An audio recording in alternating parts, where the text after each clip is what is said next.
Ele não gritava. Ele não fazia discursos para multidões. Padre Pio era um homem de silêncio, de chagas escondidas, de orações longas em madrugadas solitárias. Mas foi no silêncio que ele ouviu. E quando ouviu, chorou. Chorou não por medo. Chorou porque viu o que ninguém queria ver. Algo sobre a igreja. Algo sobre o fim. Algo sobre o último Papa. E se você acha que isso é só mais uma profecia perdida, pare tudo agora. Porque o que foi revelado a ele conecta diretamente com o que está escrito na Bíblia. Uma passagem que quase ninguém lê com atenção. Um versículo que carrega mais do que metáforas. Carrega um aviso. Não é à toa que nos arquivos ocultos do Vaticano há registros que jamais foram revelados. Cartas de santos, diários de monges, manuscritos selados com sangue e orações. Mas o que Padre Pio escreveu em sua cela, sozinho, com as mãos machucadas pelos estigmas, foi diferente. Ele não escreveu para ser lido. Escreveu porque a dor era tanta que o silêncio já não cabia dentro dele. A cada letra, uma lágrima. A cada frase, um peso no peito. O que ele viu? O que a Bíblia confirma? E por que ninguém teve coragem de dizer isso antes? Talvez porque quem dissesse seria silenciado. Mas hoje, depois de tantos sinais, depois de tantas repetições, é hora de abrir o que foi escondido. Fique comigo até o fim. Você precisa ouvir o que foi revelado. E enquanto ouve, respire fundo. Porque isso não é só uma história, é um alerta. E ele começa agora. Se você ainda não se inscreveu neste canal, talvez essa seja a hora. Porque aqui, o que foi ocultado, agora será revelado. Ele estava ajoelhado. As mãos marcadas sangravam lentamente enquanto seus olhos se fechavam numa oração profunda. Era madrugada, e ninguém mais acordado além dele. Padre Pio havia acabado de voltar da celebração da missa, quando caiu de joelhos e disse apenas uma frase. O último selo foi rompido. Quem o ouviu naquela noite ficou em silêncio. Não sabia do que se tratava, nem ousou perguntar. Mas nas semanas seguintes o olhar de Padre Pio mudou.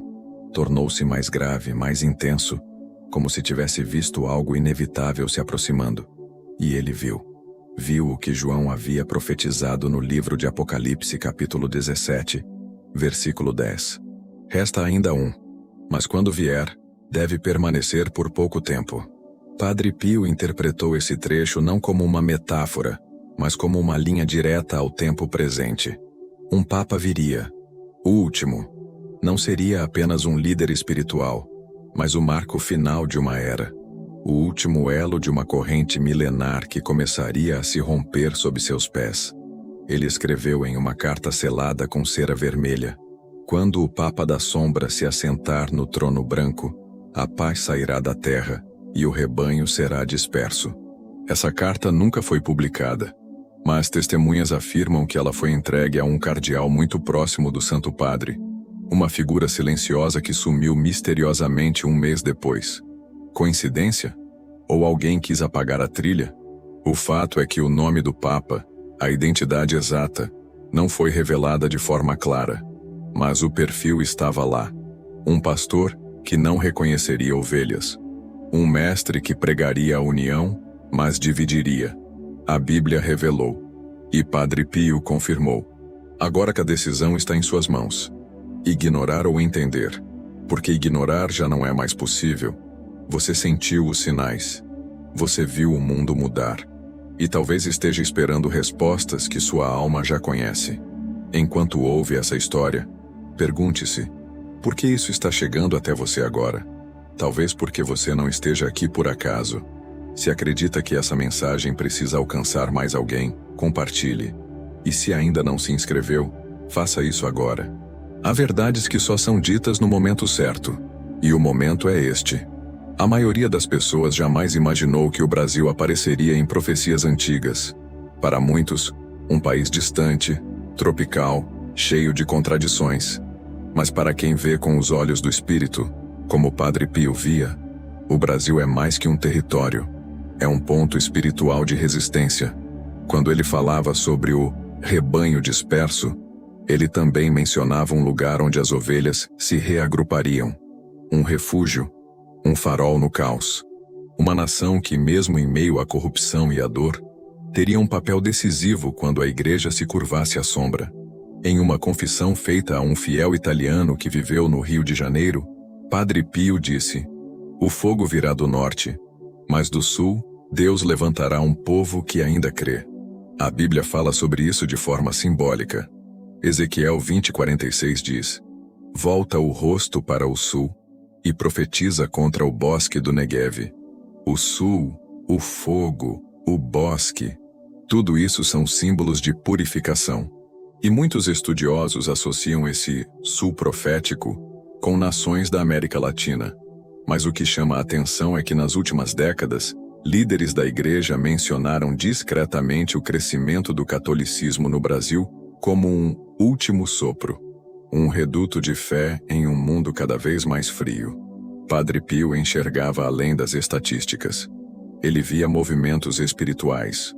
Ele via que, quando o Papa do fim fosse coroado, o verdadeiro confronto não aconteceria na Europa, mas nas almas espalhadas pelos continentes. E o Brasil, por alguma razão divina, seria o campo espiritual decisivo, não pela força, mas pela oração, pela fé silenciosa, pela resistência dos pequenos. Se você está ouvindo isso agora e vive nesse país, entenda: você não é espectador dessa história. Você faz parte dela. Você foi chamado. Talvez por isso essa mensagem tenha te encontrado. Porque quem escuta um alerta assim, não pode simplesmente seguir como se nada tivesse sido dito. Se está sentindo isso aí dentro, escreva nos comentários: "Eu não estou aqui por acaso." E continue com a gente, porque no próximo trecho, você vai descobrir a ligação direta entre Padre Pio e o nome secreto revelado em sua última oração. Foi no seu leito de morte, quando o corpo já não reagia, mas o espírito ainda ardia em luz, que Padre Pio fez sua última oração. Ela não foi pública. Ela não foi registrada em vídeo. Foi sussurrada quase como um segredo entregue ao vento. Mas um irmão franciscano estava ali, e ele disse que as palavras que saíram dos lábios do santo não eram um pedido de perdão, nem um agradecimento. Eram um nome que, segundo ele, nunca havia sido dito por Padre Pio em voz alta antes. Um nome que ele escreveu às pressas num pedaço de tecido, tentando preservar aquele instante sagrado. Esse nome foi entregue ao Vaticano, e depois disso, nunca mais se falou no assunto. O tecido sumiu. O irmão foi transferido para um mosteiro silencioso nos Alpes italianos. Nunca mais concedeu entrevistas. Mas antes de desaparecer, deixou uma carta codificada em latim, onde se lê: "O nome que o Senhor soprou em sua última respiração será aquele que encerrará a linha de Pedro." Para os estudiosos, esse é o ponto mais delicado da profecia de Padre Pio, porque ele não dizia claramente quem seria o último Papa. Ele apenas reconhecia que quando esse nome surgisse em Roma, não haveria mais como voltar atrás. A linha da sucessão espiritual da Igreja se fecharia. Um ciclo se encerraria. Apocalipse 3:11 diz: "Venho sem demora. Guarda o que tens, para que ninguém tome a tua coroa." Padre Pio acreditava que a coroa papal seria disputada nos bastidores por forças que não servem ao Altíssimo. E o último Papa surgiria não como herdeiro da fé, mas como um sinal de que o tempo da purificação começou. Por isso ele não pediu força em sua última oração. Ele pediu misericórdia. E se você sente o peso dessas palavras, saiba, elas não são para todos. São para aqueles que percebem que o mundo já não gira da mesma forma. São para os que acordam à noite com um sentimento estranho no peito, como se algo estivesse prestes a mudar. Você sente isso? Então entenda, você está ouvindo o que foi selado por décadas, e só escuta quem precisa estar desperto. Escreva nos comentários: "Que eu esteja entre os que vigiam." E continue comigo, porque no próximo bloco revelaremos o que Padre Pio escreveu na carta que ele mesmo tentou esconder da igreja. Pouco antes de sua morte, Padre Pio entregou uma carta lacrada ao seu confessor pessoal. O conteúdo daquele envelope era tão sensível que, segundo testemunhos preservados por monges próximos, Ele pediu que não fosse entregue a nenhum superior imediato da igreja. Esta carta deve ser lida por quem ainda tem temor do céu, não por quem teme perder o trono. Essas foram suas palavras exatas. O confessor, temendo represálias, escondeu a carta em uma cavidade da parede do convento, onde Padre Pio passava seus últimos dias. Anos depois, após reformas no local, um envelope foi encontrado junto a um pequeno crucifixo de madeira, envolto em um lenço manchado de sangue. Coincidência? Ou divina providência? O conteúdo, ao que tudo indica, foi parcialmente vazado por um monge bibliotecário, que traduziu trechos da carta do italiano antigo para o latim e depois para o francês. Ali, Padre Pio alertava que o último Papa viria, com um rosto manso, mas coração frio como mármore romano. Ele falava sobre um tempo em que a verdade seria torcida dentro da própria igreja e em que a comunhão seria oferecida por mãos impuras, sem arrependimento. Quando isso acontecer, a pedra angular vai rachar e os muros da fé vão tremer. Esse trecho ecoa Mateus 24:15. Quando, pois, virdes que a abominação da desolação está no lugar santo. A conexão com a Bíblia é direta. Padre Pio via a instituição balançando não por fora, mas por dentro. E sua dor maior era saber que poucos estariam preparados. Poucos teriam coragem de enxergar. E você, agora, talvez comece a entender por que essas palavras foram escondidas. Por que o lenço com sangue foi enrolado no crucifixo? Ele não queria que fosse fácil. Ele queria que fosse descoberto apenas por quem tivesse fé suficiente para buscar. E você está aqui agora, lendo isso, porque sua alma está conectada a essa busca. Está sendo chamado a enxergar com os olhos que o mundo já não usa mais. Está sendo convocado para estar entre os que vigiam, não entre os que zombam. Se essa mensagem tocou você, escreva: Eu quero permanecer firme na fé. E siga comigo, porque no próximo bloco revelaremos o símbolo oculto deixado por Padre Pio na parede de sua cela. Um sinal para os tempos do último Papa. A cela de Padre Pio sempre foi um lugar de silêncio. Nenhuma pintura adornava as paredes, nenhum objeto de luxo ou distração. Apenas um crucifixo, um terço gasto, uma pequena escrivaninha e uma cadeira antiga de madeira. Mas o que poucos sabiam é que atrás da cortina que cobria a pequena janela de pedra havia algo gravado. Um símbolo. Algo desenhado com o próprio sangue, segundo monges que fizeram a limpeza após sua morte. Era um círculo incompleto, com 7 traços que se ligavam em espiral. E no centro, uma cruz com 2 cortes horizontais. À primeira vista, parecia apenas um desenho estranho. Mas para estudiosos do oculto e do apocalipse bíblico, aquele símbolo tinha uma semelhança assombrosa com os selos mencionados no livro de Apocalipse, capítulo 13, versículo 18. Aqui, a sabedoria. Aquele que tem entendimento, calcule o número da besta. Não estamos falando de um número literal, mas de uma estrutura.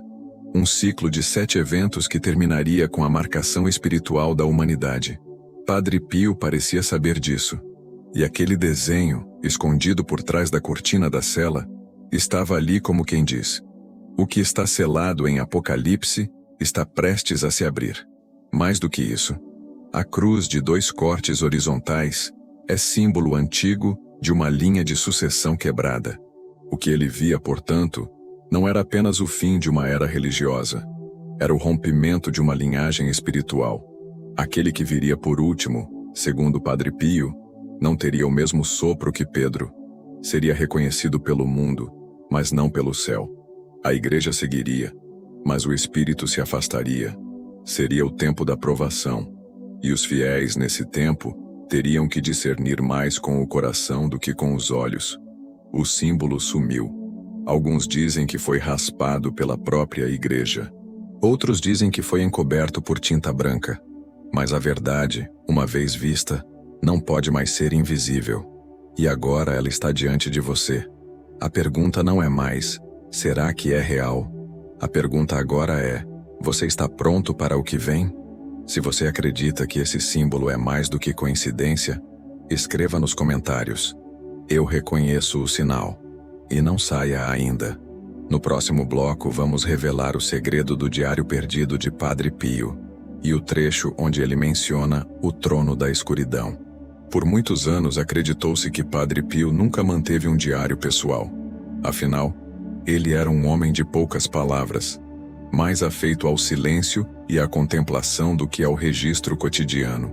Mas isso mudou quando um antigo caderno de capa de couro, com páginas envelhecidas e escritas à mão, foi descoberto escondido sob uma tábua solta no chão de madeira de sua cela. O diário estava intacto, mas continha marcas de umidade, borrões e páginas arrancadas, como se alguém em algum momento tentasse esconder o que havia ali. Dentro desse diário, entre passagens de oração e reflexões espirituais, havia trechos que saltavam aos olhos. Um deles, escrito com caligrafia mais densa, dizia: "Quando o trono da escuridão for erguido, ele parecerá luz, mas seus pés não tocarão o chão sagrado." Essa frase, aparentemente enigmática, começou a ser estudada por teólogos e místicos ligados ao mosteiro, e muitos chegaram à mesma conclusão. Padre Pio estava falando sobre um falso pontífice, um líder que se ergueria com aparência de santidade, mas sem conexão com a unção apostólica. Ele estaria no trono, sim, mas o trono estaria vazio de presença divina. O diário ainda menciona uma visão que Padre Pio teve durante uma noite em claro. Ele viu uma basílica com pilares rachando e uma fumaça escura subindo do altar. A fumaça cobria tudo, e do meio dela surgia uma figura sorridente, vestida de branco, mas com olhos vazios. "Eu vi o sucessor do vazio. Ele fala com doçura, mas seu toque queima." Essas palavras foram as últimas escritas antes de um silêncio repentino no diário. As páginas seguintes estavam arrancadas e jamais foram encontradas. O trono da escuridão, como ele chamava, não era apenas uma metáfora. Era uma realidade espiritual que se materializaria quando o último Papa fosse escolhido não pelo céu, mas por alianças terrenas.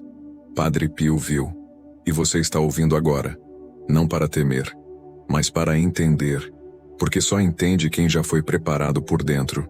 E se algo dentro de você está em silêncio profundo enquanto escuta isso, é porque sua alma já sabia. Se você sente que precisa continuar com essa jornada, escreva nos comentários: "Senhor, abre meus olhos." E prepare-se, porque no próximo bloco, revelaremos as conexões entre essa visão e o terceiro segredo de Fátima, ocultado por décadas. Durante décadas, o terceiro segredo de Fátima foi envolvido por uma névoa de silêncio, censura e versões incompletas.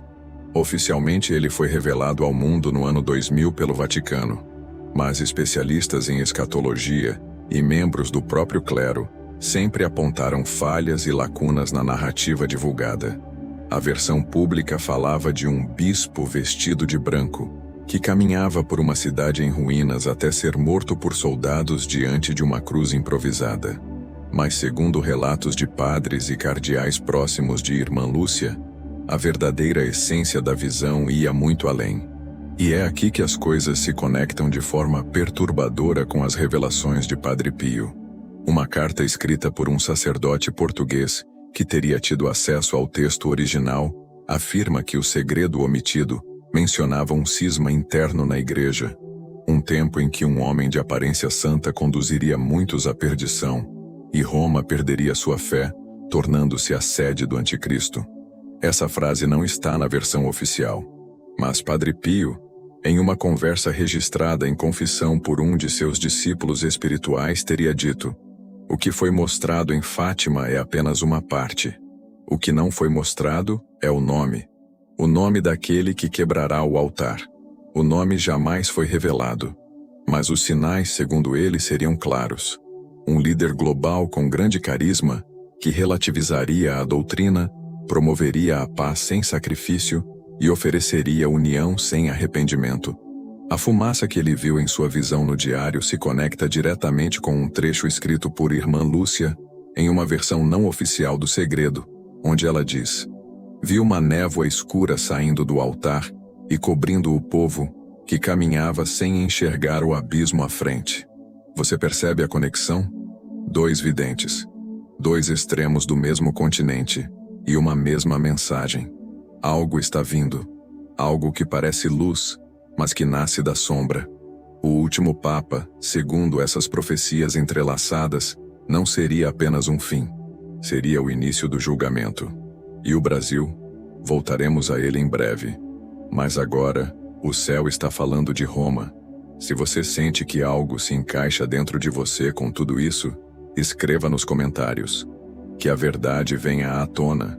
E fique comigo, porque no próximo bloco vamos revelar como o nome do último Papa pode estar codificado nas Escrituras. E por que Padre Pio acreditava que ele já estava entre nós. O nome nunca foi dito em voz alta por Padre Pio.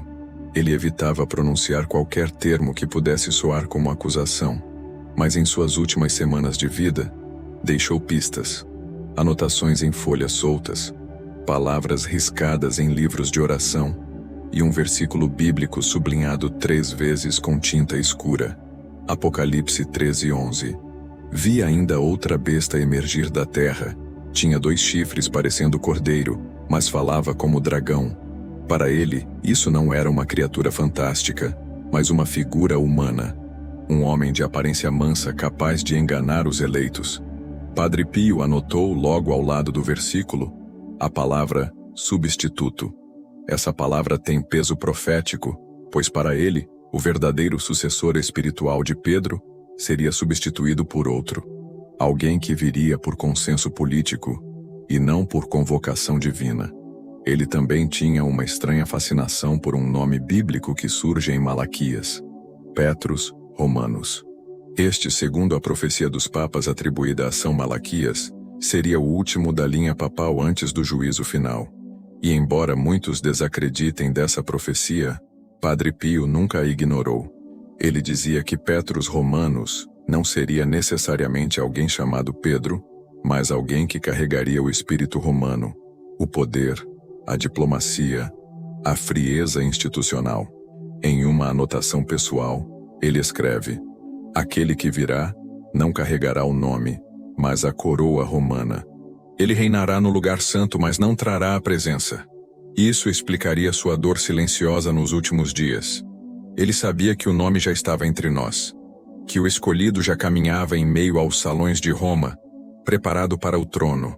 Ele sabia que, quando esse homem assumisse o papado, não haveria mais retorno. Seria o fim da sucessão como conhecemos, o início da purificação, o último elo da promessa de Pedro. E talvez, quando ele sussurrou aquele nome antes de morrer, não o fez por medo, mas por misericórdia, para que um dia alguém como você agora pudesse escutar e despertar. Se você sente que há algo maior por trás disso tudo, escreva: estou atento aos sinais. E não saia ainda. No próximo bloco, revelaremos como Padre Pio acreditava que a natureza reagiria à chegada do último Papa, com sinais visíveis no céu e na terra. O tempo da dúvida acabou. O que era pressentimento se tornou evidência. O que eram sussurros se tornaram sinais gritantes. E o que Padre Pio viu, escreveu, escondeu e chorou, está agora diante de você. O último Papa não é apenas uma figura em trajes brancos.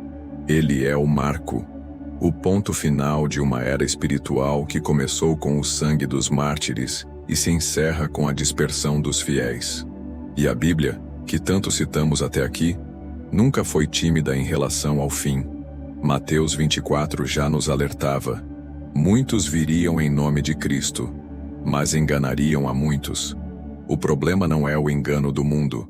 O problema é o engano vindo do altar. Padre Pio sabia disso.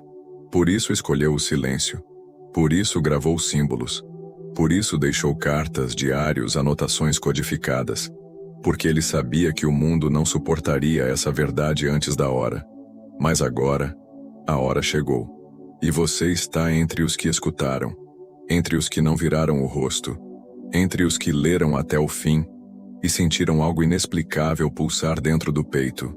Talvez medo, talvez desconforto, ou talvez verdade. A verdade tem esse efeito. Ela não precisa ser aceita para existir. Ela apenas é. E se você está aqui agora, não é coincidência. Você foi preparado para ouvir. Você faz parte do remanescente que resistirá, que vigiará, que não será seduzido por discursos doces, mas vazios de espírito. Agora, mais do que nunca, é hora de despertar, de orar como nunca, de buscar como quem já não quer distrações. Porque se o último Papa já está entronizado, ou prestes a ser, o próximo passo não será político, mas espiritual. E quando o céu agir, não haverá mais tempo para preparar a alma. Ela já terá que estar pronta. Pronta como lâmpada acesa no meio da noite escura. Pronta como noiva esperando o noivo. Pronta como servo atento à porta. Porque aquele que vem, vem como relâmpago.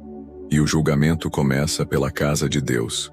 Se você chegou até aqui, escreva nos comentários: minha lâmpada está acesa. Inscreva-se neste canal. Compartilhe esta mensagem com quem ainda dorme.